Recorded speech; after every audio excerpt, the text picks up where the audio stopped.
सीधे सीधे तौर पे पुलिस के ऊपर सुरक्षा व्यवस्था को लेकर के गंभीर सवाल है।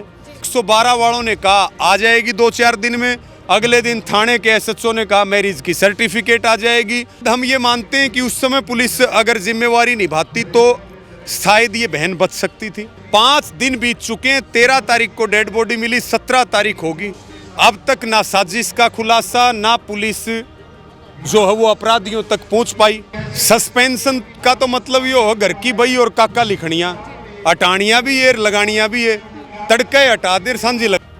हमारे पास रोज फोन आते हैं, एक महिला गायब हुई, 20 दिन से हमारी महिला गायब है। थाने वाले कहते हैं कि बोला वो पापड़ी खाने के लिए गई है, कि भाई इनका तो कुत्ता भी खूजा न तो भी पुलिस टोला हुआ है, और हमारा आदमी चला जा तो भी कौन पावे।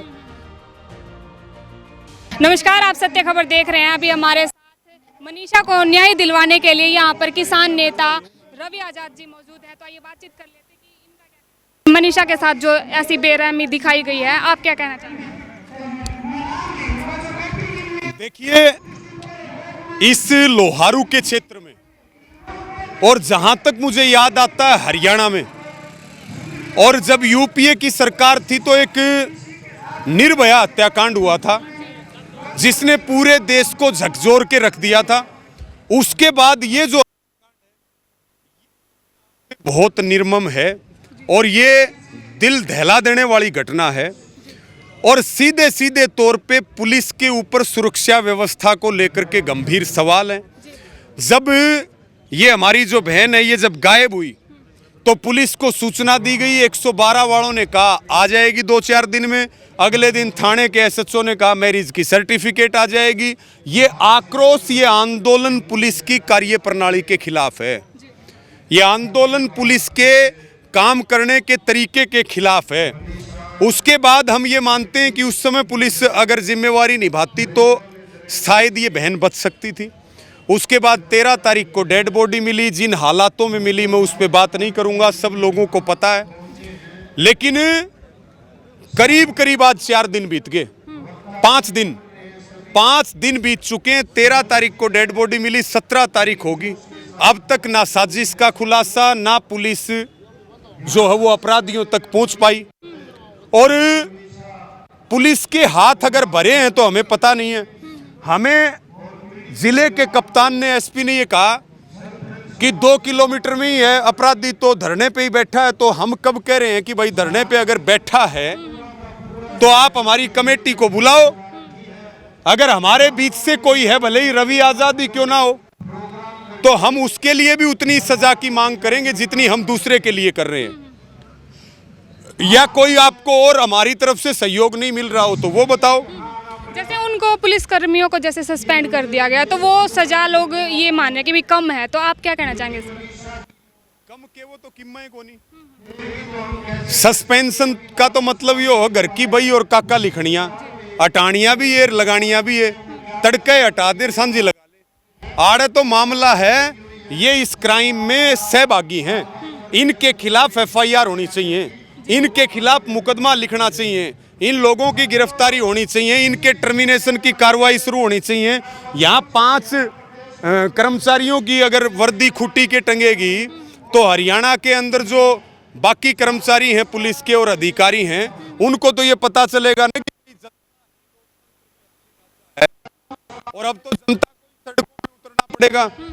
हरियाणा के मुख्यमंत्री तो बयान तक सीमित हैं, पुलिस पूरी भागदौड़ कर रही है, परिणाम 0 निकल रहा है।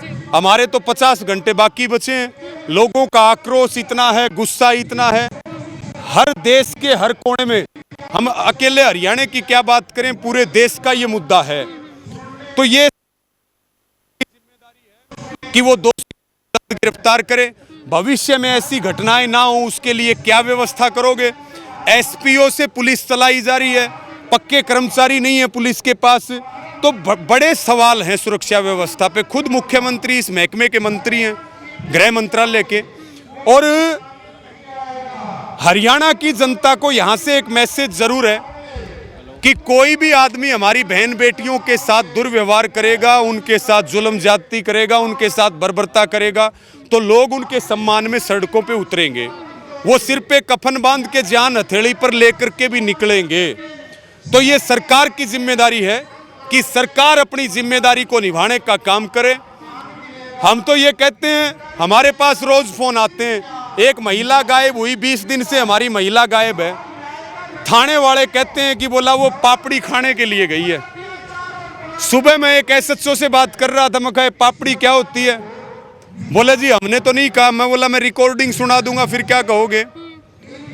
तो हम तो उन सारे पुलिस कर्मियों को ये कह रहे हैं कि भाई जनता को भी कह रहे हैं, जहां भी पुलिस काम ना करे उसी थाने चौकी के आगे धरना लगा दो। सर सीसीटीवी फुटेज भी आ गए हैं। हम भी आएंगे वहां पे, उन लोगों की मदद करेंगे आकर के। जब पुलिस के साथ गलत हुआ, हम हिसार में प्रदर्शन करने गए, आपको पता है। आज पुलिस जब गलत कर रही है, आड़ा तो मामला सही और गलत का है, मामला न्याय और अन्याय का है। जी बताओ। सीसीटीवी फुटेज भी आ चुके हैं, पर फिर भी प्रशासन कुछ भी नहीं कर पा रहा है, तो इसमें ऐसे में क्या कहना चाहेंगे आप?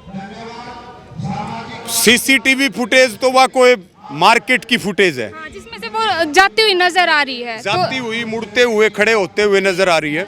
उसके बाद की फुटेज का हमें पता नहीं है। ये इन्वेस्टिगेशन का मामला है, बहुत सारी अफवाहें, बहुत सारे रूमर्स भी चल रहे हैं, लेकिन हम उन विषयों पे केवल इतना कहना चाहते हैं, ये निर्मम हत्या है, ये दिल दहला देने वाली घटना है। इसकी निष्पक्षता से जांच हो, कोई निर्दोष भी नहीं फंसना चाहिए। ऐसा भी ना हो कि पुलिस दबाव में किसी निर्दोष को लपेट दे, असल अपराधी बच जाए, जैसे कि फरटिया वाले मामले में हुआ। महिला आयोग आ गया था यहाँ पे, महिला आयोग, SC आयोग। यहाँ ना तो हमें कोई आयोग दिखा, ना महिला आयोग दिखा। ये सारे आयोग बन गए बीजेपी के आयोग बन गए।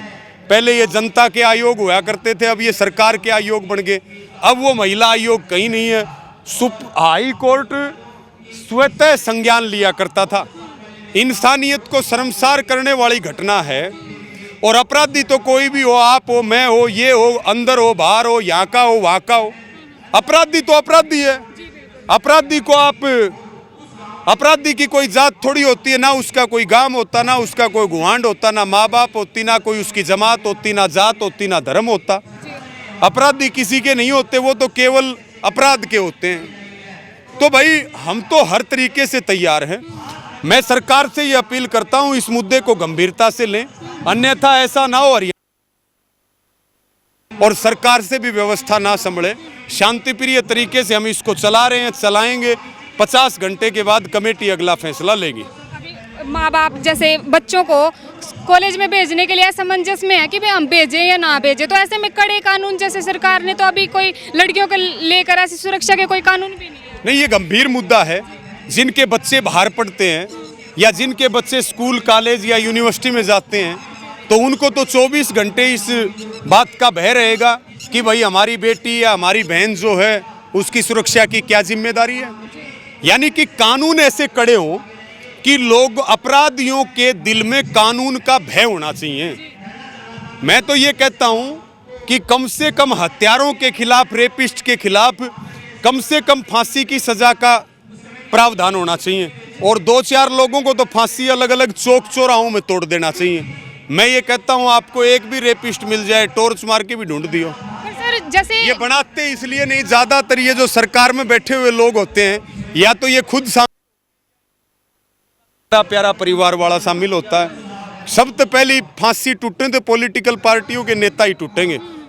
कितने पार्टियों में आप देखो अपराधी हैं, बलात्कारी हैं, कितनों के हम एग्जाम्पल दें, नाम लेंगे तो बात लंबी हो जाएगी। जी, लोगों का तो ये भी कहना है कि अगर किसी पॉलिटिशियन की बेटी होती तो अभी तक वो पकड़ा जा चुका होता, लेकिन ये तो अभी आम घर की बेटी है, तो वो तो है ही। मैं तो बार बार कह ही रहा हूँ कि भाई इनका तो कुत्ता भी खूजा न तो भी पुलिस टोला हुआ है, और मारा आदमी चला जा तो भी कौन पावे, और मारे बालक को अगर कोई मार दे, हत्या कर दे, बर्बरता कर दे, तो उसके अपराधी आज 5 दिन बाद भी नहीं है। तो ये बहुत बड़ा गंभीर मुद्दा है।